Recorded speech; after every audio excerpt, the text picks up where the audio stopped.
The Vrolak Confederation had ruled the galactic arm for millennia. Apex predators evolved from pack hunters. They conquered every species they encountered with ruthless efficiency. Their biology made them perfect warriors: regenerative tissue, enhanced senses, and instinctual combat reflexes honed through evolutionary pressure on their harsh homeworld.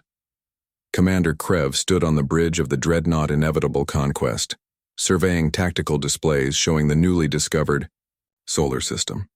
Intelligence suggested a technologically advancing species inhabited the third planet. Standard procedure dictated immediate subjugation, while their defenses remained primitive. Life signs indicate a bipedal species with minimal natural defenses, reported Scout Leader Drav. No claws, no enhanced sensory organs, physically weak compared to our warriors. Their technology appears to be early spacefaring stage. Krev flicked his primary sensory ridge in dismissal. Another easy conquest. Send the standard ultimatum and prepare the first wave.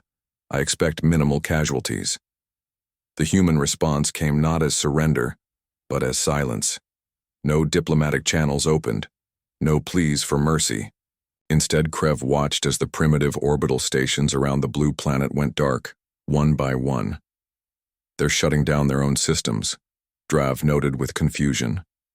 Perhaps they recognize the futility of resistance? 3 days later, Krev understood his mistake.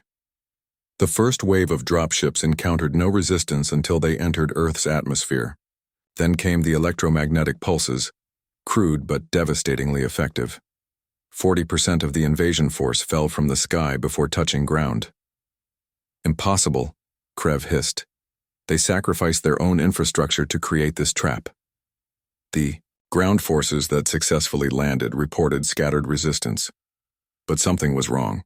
The humans weren't fighting like prey species. They didn't mass their forces in predictable formations. They struck from shadows, vanished, reappeared elsewhere.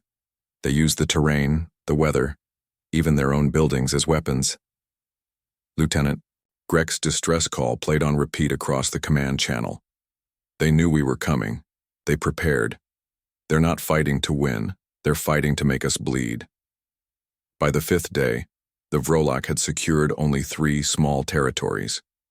Reports from field commanders described humans using improvised explosives, modifying civilian vehicles into weapons platforms, and employing guerrilla tactics that made securing any area nearly impossible. Our forces report biological agents deployed against forward positions, Communications Officer Telv announced. Unknown pathogen specifically targeting Vrolak physiology. Krev's sensory ridges flattened against his skull. How could they develop a species-specific bioweapon so quickly? The answer came from an intercepted transmission. Earth's scientists had been preparing defenses since detecting the Vrolak scout ships 2 years earlier. They hadn't advertised their discoveries. They'd simply worked, quietly and methodically, analyzing the biological samples collected from the scout ship's exhaust trail. By the 10th day, the Vrolak force had lost 30% of its ground troops. The humans were adapting faster than anticipated, reverse engineering captured weapons and turning them against their creators. The prey is hunting the hunters, Drav observed, his voice unnaturally quiet. Krev ordered 3 orbital bombardment platforms into position above the largest human population centers. Standard intimidation tactics dictated destroying one city to force the surrender of others. The targeting systems failed simultaneously. Across the fleet, critical systems malfunctioned. Investigation revealed microscopic machines, nanobots, infiltrating. The ship's systems through captured and seemingly decontaminated equipment returned from the surface. Admiral Lorv of the High Command finally responded to Krev's increasingly desperate communications. Withdraw immediately. The Defense Council has reclassified humans from prey species to existential threat. The retreat proved nearly as costly as the invasion. Human spacecraft, cobbled together from their primitive technology and captured Vrolak systems, harassed the fleeing ships. They didn't have the firepower to destroy the capital ships, but they didn't need to. They simply aimed for engines, weapon systems, life support, fighting with desperate intelligence rather than overwhelming force. 6 months later, Krev stood before the Confederation Defense Council, the sole surviving commander of the Earth invasion force. They shouldn't have been able to resist, he concluded his report.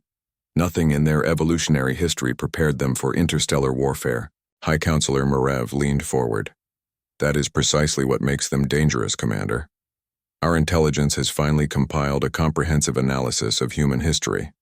Unlike every other sentient species we've encountered, humans evolved not as apex predators, but as persistence hunters.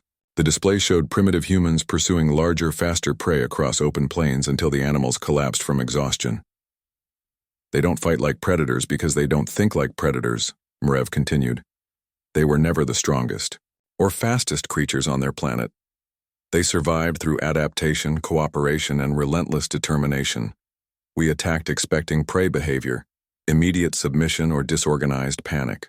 Instead, we found creatures evolutionarily conditioned to endure hardship, adapt to overwhelming threats, and persist beyond rational limits. The council chamber remained silent as the implications settled. The Vrolak had built their empire on the assumption that the predator-prey dynamic was universal, that weaker species would instinctively submit to stronger ones. Humans defied that assumption entirely. The diplomatic envoy they sent after our retreat included this message, Merev said, activating the final recording. A stern-faced human appeared on screen, wearing simple clothing marked with no obvious rank or status. The Vrolak Confederation has demonstrated hostile intent against Earth. We hereby declare the Sol System's sovereign territory under human protection. We have no desire for further conflict, but make no mistake, any future aggression will be met with the full measure of human ingenuity and determination. We suggest you consider carefully whether that's a cost your civilization is willing to bear. Krev's sensory ridges trembled. For the first time in Confederation history, they faced a species that didn't know it was supposed to fear them, a species that, when confronted with a superior predator, didn't run or submit, but instead asked one simple, terrifying question: how can we kill it? The council voted unanimously to establish a quarantine zone around the Sol system. Some threats, they decided, were best left undisturbed.